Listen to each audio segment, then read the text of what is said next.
오늘 우리에게 주신 하나님의 말씀은 누가복음 3장 7절에서 14절까지 말씀입니다. 할렐루야. 주님의 통과 평화가 저와 여러분들의 삶 가운데 가득하기를 주님의 이름으로 축복합니다.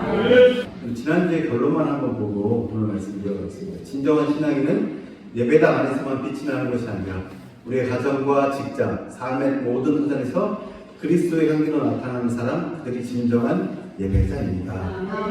우리 이렇게 결론을 내리고 끝났는데 오늘은 그 네 번째 시간으로 우리가 삶에서 어떤 예배들을 드려야 하는지에 대해서 함께 말씀을 나누도록 하겠습니다. 보편적으로 사람들은 특별한 은혜를 받고 나면 신학 공부를 하고 목회자가 되어야 한다고 생각합니다. 사명이라는 것은 목회자에게만 주어지는 것이 아닙니다. 하나님께서 우리를 부르시는 일이라면 어떤 일, 어떤 직업이라도 그것이 사명이 되는 것임을 기억하는 우리 모두가 될 수 있기를 원합니다. 그래서 우리가 서 있는 우리의 일터, 우리가 매일 출근하는 그 자리가 하나님께서 우리를 부르신 사명터입니다. 세례 요한이 복음을 전했을 때 수많은 사람들이 요한 앞에 몰려들었습니다. 요한의 메시지는 많은 사람들에게 영향을 미쳤습니다. 사람들은 요한의 설교에서 하늘의 소리를 들었습니다. 놀라운 은혜를 받았고 회개의 역사가 일어났습니다. 그때 사람들이 요한에게 묻습니다. 그러면 우리가 무엇을 해야 합니까? 라고 묻습니다. 마음의 회개가 일어나면 반드시 삶의 변화가 일어나기 때문입니다. 회개라는 것은 가던 길을 돌이키고 하나님이 원하시는 방향으로 새로운 삶을 살아가는 것이기 때문입니다. 회개를 뜻하는 헬라어는 메타노이아라는 단어인데요. 이 메타노이아는 방향 전환을 뜻하는 단어입니다.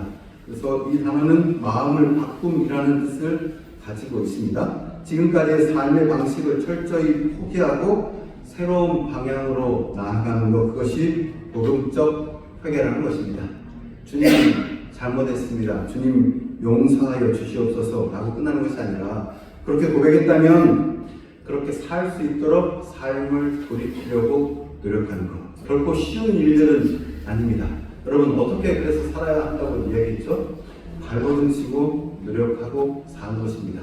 이 말씀을 다 지키기에는 우리가 너무 버겁고 우리가 너무 부족하고 연약하지만 하나님 그럼에도 불구하고 주님 말씀대로 살아보고자 우리 삶을 노력하고 한 걸음 한 걸음씩 주님을 닮아가고자 나아가는 것, 그것이 진정한 회개라는 것입니다. 주일날 하루 교회에 나와 주님 용서하소서라고 돌아가서 엉망으로 삶을 살아도 된다 착각하지 않는 은혜가 저 여러분 가운데 있기를 주님의 이름으로 축복합니다. 정말 주님을 만나고 난 다음에 심령의 변화가 일어나지 않는다면, 회개가 일어나고도 삶의 변화가 일어나지 않는다면 우리는 어쩌면 아직까지 하나님을 만난 사람이 아닐지 모릅니다. 아니라고 분명히 말할 수 있습니다. 우리도 동일하게 하나님을 만났다면 우리 자신에게 물어봐야 합니다. 그러면 우리는 무엇을 해야 합니까? 우리도 예수를 믿고 하나님을 만났다면 주님 우리는 그러면 우리가 사는 이 세상 가운데 무엇을 해야 합니까? 어떻게 살아서 영광을 돌려야 합니까? 우리가 그렇게 살기 위해서 첫 번째 삶의 작은 일에서 구체적인 주님의 사랑을 실천해야 함을 잊지 않는 은혜가 있기를 주님의 이름으로 축복합니다. 요한의 메시지로 엄청나게 도전을 받았던 무리들은 지금 요한이 한마디라도 하게 되면 그들의 모든 삶을 들여서 변화를 겪을 순종할 사람들에게 오늘 요한이 하는 이야기는 굉장히 단순합니다. 본문의 11절입니다. 옷 두 벌 있는 자는 옷 없는 자에게 나눠줄 것이요 먹을 것이 있는 자도 그렇게 할 것이라. 아멘. 잔뜩 기대를 하고 있었던 그 사람들에게 세례 요한의 메시지는 굉장히 의외였습니다. 세례 요한 그는 일생을 영적인 일을 위해 삶을 들인 사람입니다. 그가 살았던 것은 광야였고 그가 먹었던 것은 메뚜기와 석청이었습니다. 스스로 고난과 절제의 삶을 함으로 인해서 사람들에게 본이 되었습니다. 저는 소원합니다. 저와 여러분들이 말뿐인 그리스도인이 아니라 삶으로 보일 수 있는 그리스도인이 될 수 있기를 주님의 이름으로 축복합니다. 결코 쉬운 일들이 아닙니다. 목사가 되고 수년의 시간이 흘렀지만 지금도 누가 내가 목사인 걸 알까봐 두려운 순간들이 분명히 저에게 찾아옵니다. 순간적으로 화를 다스리지 못하는 현장 가운데 저희도 그런 순간들이 있잖아요. 누군가 목사님 아니세요 하면 얼마나 그 찾아오는 부끄러움과 수치는 여러분 그 누구도 우리가 그리스도인들인지 모르고 살 수 있을지라도 살아계신 하나님이 여전히 나와 동행하면 우리가 오늘도 삶의 현장 가운데 그리스도인임을 잊지 않는 내가 저와 여러분 가운데 있기를 주님의 이름으로 축복합니다. 그의 지금 그렇게 영향력 있는 요한의 한마디라면 모든 사람들이 즉각적으로 순종을 했을 그 사람의 입에서 자 이제 너희들은 목숨을 내어놓고 삶을 내어놓고 그리스도를 쫓아라, 나를 쫓아라, 하나님을 믿어라 라고 할 수 있는데 요한은 옷이 두 벌 있으면 없는 자에게 주고 먹을 것이 있는 자도 그렇게 하라. 요한이 말하는 변화된 그리스도인의 삶은 아주 단순합니다. 삶 속에서 구체적인 하나님의 삶을 실천하라는 것입니다. 보이라는 것입니다. 지금 할 수 있는 일 가운데 할 수 있는 것들을 찾으라는 겁니다. 하나님을 만나 삶의 변화가 일어난다면 평범한 삶 가운데 예수님의 향기를 드러내라는 것입니다. 예수를 믿고 은혜를 받았다고 지금 하고 있는 일들을 포기하고 다시 신학대학원에 가고 목회자가 되고 선교를 나가고 그러는 것이 아니라 지금 있는 곳에서 할 수 있는 최선을 가지고 사람들은 하나님의 특별한 은혜를 받고 나면 특별한 일을 해야 된다고 생각합니다. 하나님의 말씀을 전하는 일, 전도하는 일, 교회 봉사하는 일 아니면 하나님을 위한 특별한 직업이 있다라고 사람들은 생각합니다. 그러나 오늘 요한의 대답은 무엇을 하는 것가 중요한 것이 아니라 어떻게 사느냐가 중요하다고 말씀하고 있습니다. 하나님께서 기대하는 삶이란 어떠한 특별한 일을 하는 것이 아니라 하나님의 자녀로서 자녀답게 살아가는 것이기 때문입니다. 여러분 저와 여러분 모두가 잊지 않기를 원합니다. 우리가 여러분 질문하겠습니다. 여러분 우리가 하나님의 자녀임을 믿으십니까? 네. 그러면 하나님의 자녀답게 사는 은혜가 저와 여러분 가운데 있기를 주님의 이름으로 축복합니다. 무엇을 하는 것보다 중요한 것은 어떻게 사는가에 삶을 잊지 않기를 원합니다. 삶에서 예수님을 보여주는 평범한 삶 가운데 하나님으로 살아가는 평범한 일, 조그만 일, 예수님을 믿는 사람으로 살아가는 것입니다. 그 평범한 속에 하나님께서 역사하시게 되면 그것을 통해서 생명을 살리는 기적도 일어나게 되는 것임을 잊지 않는 은혜가 있기를 주님의 이름으로 축복합니다. 우리 한국교회가 힘을 잃어가는 이유, 어쩌면 이 평범함들을 잃어버리지 않았나 생각되어지는데요. 가장 단순하고 중요한 하나님답게 사는 것들을 이곳에서는 아유 목사님, 아유 장로님, 아유 권사님 하고 뒷짐도 지고 가시하고 목소리도 낮추고 하지만 정작 삶의 현장으로 돌아가서는 그 사람이 목사야? 그 사람이 장로야? 그 사람이 권사야? 할 때 의문을 가지고 교회를 가요동해야 되는 그런 일들 같이 우리가 정작 하나님의 자녀다움을 잃어버리지 않았나 생각되어지는데요. 여러분 우리의 신분이 결코 그렇게 하찮지 않습니다. 여러분 만왕의 왕이시고 만주해 주신 우리 하나님이 우리 아버지시고 우리가 그의 자녀라면 어릴 때 많이 불렀던 노래 왕왕왕왕 나는 왕자다 하나님 나라의 나는 왕자다. 우리 신분이 여러분 그럼 뭐예요? 하나님이 왕이시면 우리가 그의 자녀일 때 우리는 뭐예요? 왕자이고 공주라는 겁니다. 여러분 우리가 누구인지를 잊지 않는 은혜가 있을 때 내가 지금 비록 이 땅에서 살아가지만 여러분 우리의 본향이 어디입니까? 우리의 본향은 저곳입니다. 저곳에 소망을 두고 지금 내가 하는 모든 일들이 나는 성직자이기 때문에 내가 하는 모든 일들이 성직임을 잊지 않는 은혜가 있기를 주님의 이름으로 축복합니다. 두 번째입니다. 자신의 자리에서 하나님께 영광을 드러내려면 우리가 어떻게 하냐면 자신의 자리에서 구별된 삶을 살아낼 수 있어야 합니다. 오늘 세리들도 요한에게 나와 묻습니다. 본문의 12절입니다. 우리는 무엇을 하리이까? 당시 세리들이란 동족의 피를 빨아먹는 사람들이었습니다. 세리들이 이렇게 물을 때에는 어느 정도 예상되는 대답이 있습니다. 그동안 네가 착복한 것들 다 포기해라. 더 이상 세리의 삶을 살지 말아라 할 수 있는데 오늘 세례요한을 통한 하나님의 대답은 이렇습니다. 본문의 13절입니다. 부과된 것 외에는 거두지 말라. 너희들에게 부과된 세금만 정직하게 거두라는 대답이었습니다. 모든 세리들이 당연하게 여긴 삶, 그런 삶 따라가지 말고 당시에 세리들에게 정해진 만큼의 세금을 거둔 것은 아주 바보 같은 일이었습니다. 당시에 세리가 될 때는 가장 많은 돈을 낸 사람을 세리로 뽑았습니다. 그들이 하는 일은 정해진 세금보다 어찌하든지 많이 받아서 그들의 주머니를 축적하는 일이었습니다. 사람들의 비난을 받으면서도 그 일을 하는 것은 그렇게 해서라도 부자가 되는 것이 그들의 삶의 방식이고 삶의 가치였기 때문입니다. 그러나 오늘 세례 요한의 대답은 굉장히 크게입니다. 너희들에게 부과된 세금만 거두어라. 정직한 세리, 하나님을 경외하고 주님을 두려워하는 그리하여 구별된 삶을 살아가라는 것입니다. 사람들은 세리인 것 자체를 손가락질했습니다. 그래서 많은 정결한 유대인들은 세리 자체를 하지 않아야 된다고 생각했습니다. 그러나 하나님은 오늘 요한을 통해서 세리하는 것 문제가 되지 않는다고 말씀하십니다. 세리하는 것이 문제가 아니라 세리를 통하여 착복하고 사람들의 피를 받고 사람들의 힘이 들게 하고 그것이 문제이지 세리 자체가 문제가 아니라는 것입니다. 여러분 오늘날도 마찬가지입니다. 그 직업 자체가 부정한 것이 아니라 그 직업을 하는 사람, 그 형태가 부정하다라고 주님은 말씀하십니다. 무엇을 하든지 어디에 있든지 내가 하나님의 거룩한 형상을 입고 태어난 사람임을 잃어버리지 않는다면, 그래서 그 구별됨들을 잃어버리지 않는다면 그것이 문제가 되지 않을 거라는 이야기입니다. 하나님의 사람으로서 구별되게 살아가는 것, 세상을 벗어나서 살아가는 것이 아닙니다.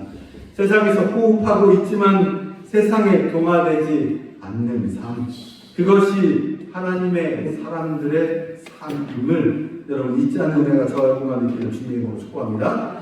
세상의 생활 방식과 다르게 살아가는 것, 하나님의 말씀의 법도를 따라 살아가는 것, 그것이 회개에 합당한 열매를 맺고 사는, 예수 믿고 사는 사람들의 삶의 방식임을 오늘도 내일도 기억하는 저와 여러분 모두가 될 수 있기를 주님의 이름으로 축복합니다.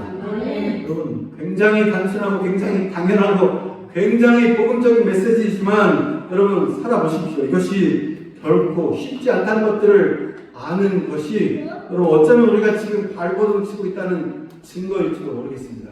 여러분 그렇게 발버둥 치지 않으면 별로 어렵지 않습니다.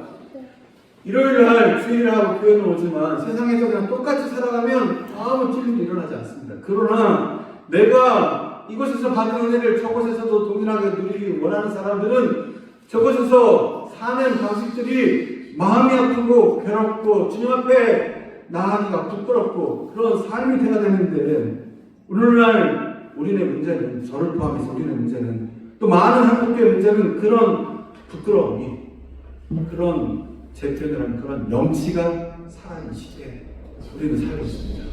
자기는 누릴 것들 다 누리는데 나사지라 설교하는 뻔뻔한 목사들, 자기는 누릴 것들 다 누리고 똑같이 착고하고 똑같이 남을 깎아내리고 올라갔는데 여전히 인자한 저 교회에서는 핑계를 해야 되는 어떤 그리스도인들, 여러분 그것이 나의 모습이 아니라고 우리가 누가 당당하게 말할 수 있겠습니까? 저에게도 그런 모습들이 순간순간 올라옵니다. 우리 여러분 그때 잊지 말아야 할 것은 하나님이 세리도 동일하게 똑같이 말씀으로 믿음 가운데 살면 된다라고 말씀하셨음을 잊지 않을 때, 우리가 여러분 지금 세리만큼 손가락질 나가는 직업을 가지고 있지는 않잖아요.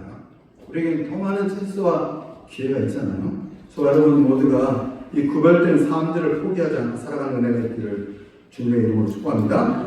내가 서 있는 자리에서 구별되게 하나님을 두려워하는 사람으로 서라. 이것이 오늘 하나님께서 우리에게 주시는 메시지입니다. 우리가 서 있는 자리에서 신앙의 빛을 발할 때 사람들은 조금씩 하나님이 누구신지, 예수님이 누구신지 관심을 가지게 될 것입니다. 그리스도인들도 똑같이 직장생활하고 가정생활을 하지만 어떤 사람들은 직장의 상사의 눈치를 보고, 어떤 사람들은 타인의 눈치를 보지만, 어떤 사람들은 가족을 보고 결정을 내리지만, 그리스도인이라면 우리를 지켜보시는 하나님과 우리 시선을 의식하고 그분이 보이지 않지만 나와 함께 하시기 때문에 오늘 말 한마디 행동 하나 걸러할 수 있는 그러한 능력과 은혜가 구별된 삶임을 기억할 수 있는 저와 여러분 모두가 될 수 있기를 주님의 이름으로 축복합니다. 군인들도 요한에게 나와 묻습니다. 선생님, 그러면 우리는 무엇을 하리까? 당시 군인들은 어떤 존재였냐면 모든 사람들의 직한의 대상이 되었던 사람들이 이 군인들입니다. 누구라도 정답을 쉽게 말해줄 수 있겠죠. 백성을 괴롭히는 군인을 그만두고 이제 돌아가서 선량한 사람이 되라. 하나님께서 은혜를 주실 것이다 라고 말할 수 있을 것입니다. 그러나 이 또한 요한의 대답은 우리의 일상과는 굉장히 달랐습니다. 사람에게 강탈하지 말며 거짓으로 고발하지 말고 받는 급료를 족한 줄로 알라 라고 말씀합니다. 식민지 시대의 군인도 하나님의 은혜를 받으면 하나님의 영광을 위해 살아갈 수 있을까요? 있다는 이야기입니다. 사람들을 무섭게 힘으로 대하지 말고 사람들의 안전, 평안을 위해서 봉사하는 군인이 되라. 다른 직업을 구해서 하나님의 영광을 구할 것이 아니라 너가 지금 서 있는 자리에서 진정한 하나님의 사람다운 군인이 되라는 것입니다. 세리도 군인도 참된 그리스도인으로 살기란 무척 어려운 직업입니다. 그러나 요한을 통한 주님의 말씀은 그 어려운 자리에서 특별히 빛이 필요한 자리에서 진정한 소금과 빛의 역할을 감당하라는 것입니다. 많은 사람들은 하나님의 뜻대로 소금으로 빛으로 살아가기에 힘겨운 자신의 환경 그리고 직업을 탓하기도 합니다. 이런 직업에서는 어쩔 수가 없다라고 때론 제 스스로 타협을 하기도 합니다. 다른 상황, 다른 직업이 되면 주님을 잘 섬길 수 있을 것이라고 환경과 여건의 탓으로 돌리기도 합니다. 여러분 한번 생각해 보세요. 제가 청년부를 담당할 때 청년들에게 많이 들었던 질문이 목사님, 저는 백화점에서 근무하는데, 저는 호텔에서 근무하는데, 저는 병원에서 근무하는데, 그럼 호텔, 백화점, 병원 다 주일에 3교대, 4교대 하다 보면 주일이 특히 청년들일 때는 연차가 낮으니까 거의 막내들이잖아요. 거의 주일에 출근을 해야 돼요. 그럼 아이들이 괴로워요. 그럼 목사님, 제가 이 직업을 바꿀 수 있게 기도해 주세요. 왜? 제가 왜? 네가 더 기도하면 하나님 주위에 나올 수 있는 방법들을 알게 하실 거야. 여러 가지 하나님께서 그 안에서 지혜를 분명히 찾아주시는 것들을 경험하게 되는데요.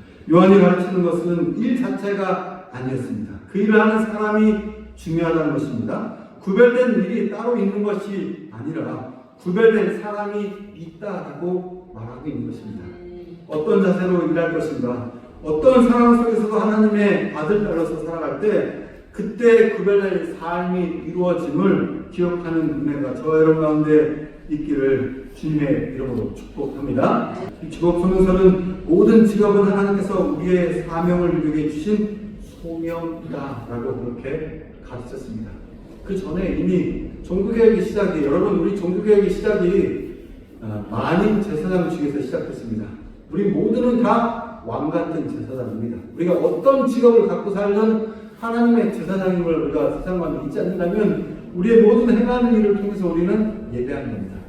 제사하는 겁니다. 그리고 우리의 그 삶에서 예배하는 법들을 통해 사람들에게 하나님 예배하는 법들을 보여주는 것입니다. 여러분 우리 모두가 지금 여러분 하시는 그 일들이 하나님 주신 소명임을 믿지 않는 애가 저여러분 가운데 있기를 주님으로 축복합니다. 세상은 그가 무슨 일을 하는 사람인가에 관심을 가지지만 하나님께서는 그가 어떤 자세로 그 일을 하는가에 관심이 있으시다는 사실들을 우리가 기억할 수 있기를 원합니다. 하나님께서 주신 일이라고 생각을 하면 보람이 있습니다. 기쁨이 있습니다. 하나님이 맡겨주신 일이기 때문입니다. 전도서 3장 22절 우리 가운데 이렇게 증언합니다. 나는 사람이 자기 일에 즐거워하는 것보다 더 나은 것이 없음을 보았나니 이는 그것이 그의 몫이기 때문이라. 아멘. 여러분, 여러분의 자녀들을 위해서 기도할 때도 하나님, 우리가 하나님과 세상 앞에 한 주어진 몫을 감당하는 사람 되게 하여 주옵소서. 자기 일을 즐거워하는 사람보다 더 나은 것이 없다. 하나님께서 그것이 맡겨주신 일이라 믿기 때문입니다. 여러분들은 어디에서 주님을 섬기고 있습니까? 교회에서 주님을 잘 섬기는 것 굉장히 중요한 일입니다. 그러나 예배당을 나서는 순간부터가 더 중요합니다. 우리가 서 있는 자리에 직장의 문을 열 때, 가정의 문을 열 때, 그때가 진정한 신앙인의 빛을 발할 때임을 기억하는 내가 있기를 주님의 이름으로 축복합니다.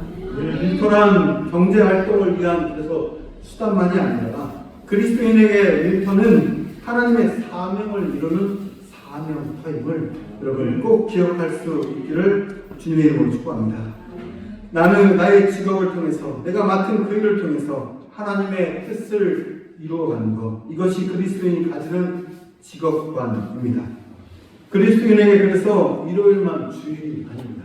여러분 월요일도 주일입니다. 화요일도 수요일도 똑같이 주님의 날로 살아가는 은혜가 저와 여러분 가운데 있기를 주님의 이름으로 축복합니다. 하나님의 자녀가 함께 예배하는 날이 일요일이라면 여러분 세상 속에서 빛을 발하는 실천의 날이 월요일부터 시작됨을 잃어버리지 않을 때 여러분 한번 따라하겠습니다. 월요일도 주일입니다. 화요일도 주일입니다. 매일이 주일입니다. 저는 일요일만 주일이라고 말하고 일요일만 구현하면 우리에게 마치 면책 특권 같은 걸 주는 교회가 너무 싫다. 정말 이날 교회 나왔다가 내일부터 이 밖에 나갈 때 삶이 나는 믿는 자임을 감추고 똑같이 어둠의 그림자의 모습을 하고 살아가는 사람과 비록 내가 근무를 해서 일요일에 교회에 나오지 못하지만 그거 너무 아파하고 월요일 쉬는 날이라도 예배해야지 라고 모여서 예배하는 사람들 누가 더 진짜 그리스도인입니까? 지금 그걸 얘기하고 있습니다. 여러분 오늘의 모습이 하나님 앞에서 정직한 모습이었다면 목사를 속이기 위한 모습이 아니고 하나님 앞에서 정직한 모습이었다면 이제 내일부터 여러분 맞이하는 삶의 삶과 가정의 현장에서의 모습도 여러분 동일한 모습으로 살 수 있도록 노력하는 저와 여러분 모두가 될 수 있기를 주님의 이름으로 축복합니다. 제가 좋아하는 에이든 윌슨 도저 목사님이 쓴 글에 이런 대목들이 있습니다. 나는 당신에게 일주일에 7일을 예배하지 않으면 일주일에 하루도 예배하지 않는 것이라고 말하겠다. 일요일 예배 다음에 월요일 예배, 화요일 예배, 수요일 예배가 뒤따르지 않는다면 하늘에서 일요일 예배는 인정되지가 않는다. 여러분 이 목사님의 단순한 이야기가 아니라 하나님께서 오늘 이 목사님을 통해 주시는 말씀임을 잊지 않을 때 우리가 살면서 구별되는 우리 모두가 될 수 있기를 주님의 이름으로 축복합니다. 이 시간 세례요한이 우리와 함께 있다면 우리는 물어보게 될 것입니다. 아니 물어야 합니다. 선생님 저는 어떻게 살아야 합니까? 선생님 나는 어떻게 살아야 될까요? 세례요한이 여러분에게 물을 것입니다. 너의 직업이 무엇이냐? 저는 주방장입니다. 건강하고 맛있는 음식으로 예수님을 먹이듯이 예수님께 대접하듯이 사람들을 먹여라. 저는 학생입니다. 하나님의 영광을 위해서 최선을 다해서 공부해라. 저는 정치인입니다. 사람들을 사랑으로 섬겨라. 저는 목사입니다. 말씀을 깊이 연구하고 기도하고 양무리들을 생명을 바쳐 사랑한다. 여러분 이것이 하나님께서 오늘 우리에게 하시는 말씀입니다. 그 말씀을 준비하며 한때 부족했던 저의 모습들을 다시 돌아보게 되는데요. 지금 하고 있는 그 일들이 마음에 들지 않을 수도 있습니다. 지금 나의 형편과 상황과 처지들이 만족스럽지 않을 때도 분명히 있습니다. 오늘 주어진 삶에 감사하게 될 때, 우리가 오늘 작은 일에 감사할 때 그 후에 큰 일들을 미리 계획하시고 준비하시는 하나님이 있음을 기억하여 우리가 오늘도 그 삶의 현장으로 돌아가 예배자의 모습들을 잃지 않고 살아갈 때 우리의 그 예배자의 모습을 통해 하나님 나라가 확장되고 있음을 잊지 않고 기억하는 저와 여러분 모두가 될 수 있기를 주님의 이름으로 축복합니다.